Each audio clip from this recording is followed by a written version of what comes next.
Essa história, né, nós vemos que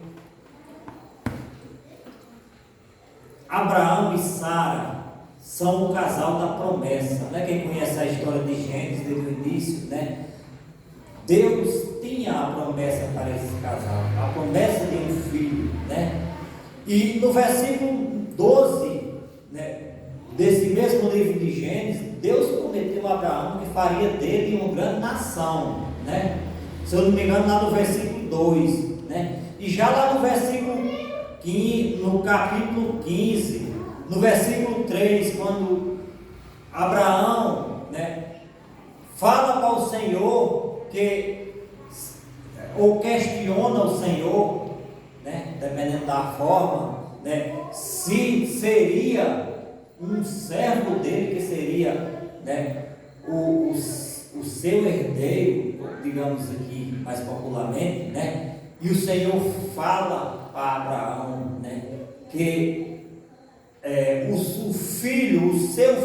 seu herdeiro, né, viria dele, né, a promessa era para ele, né, mas podemos ver aqui que diante do passado tempo, né, eles tentam resolver isso por si próprio, né? Vendo Abraão, né, já a idade chegar, vendo Sara já chegar àquela idade, né, eles resolveram, né, por si próprio querer resolver essa questão do filho, da promessa de Deus, né? Mas a promessa era para ser cumprida por Deus, não pelo homem, né, meu irmão? Então, né, a ênfase que eu quero, o entendimento que eu quero trazer para os irmãos e a palavra, para que os irmãos possam refletir, né, é da seguinte maneira, né? Quando o homem, né, abandona os planos de Deus e tenta resolver por si só, né, as coisas dão errado. Amém? Amém. E Deus tinha aquela promessa para Abraão, mas nós vimos no texto dessa noite, né, que eles tentaram fazer diferente, né? A promessa era para que o filho de Abraão com Sara, né, fosse a nação, né, de Deus, a nação prometida, o povo prometido, né?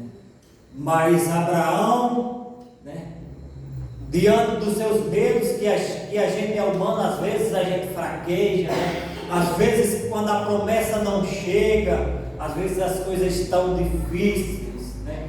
E parece que o Senhor está demorando e se demora, mas, amados irmãos, o tempo de Deus é perfeito.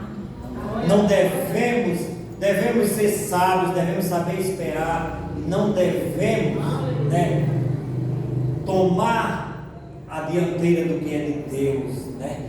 Deus cumpre as suas coisas no tempo certo, né? E no domingo passado nós vimos a história de uma mulher aqui, né? Uma cananeia persistente, né? Que ficou aos pés de Jesus até acompanhar as suas bênçãos, né? Hoje nós estamos vendo um exemplo, amados irmãos, de alguém, né, mesmo Abraão sendo o pai da fé, um homem que foi exemplo de fé. Hoje, quando se fala de fé, o nome de Abraão é lembrado, né? Mas aqui nós vimos eles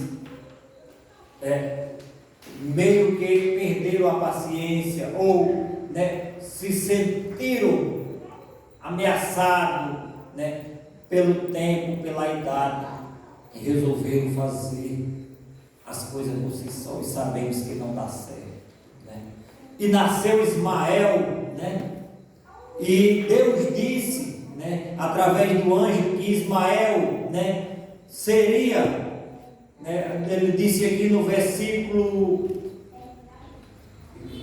deixa eu ver aqui no versículo, no versículo 12, né? Ele será entre os homens como um jumento selvagem, e a sua mão será contra todos, e a de todos contra ele, e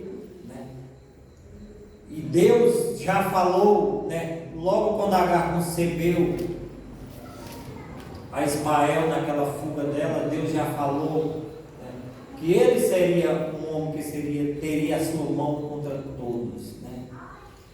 E a descendência de Ismael são os árabes, né, nas suas ramificações, né?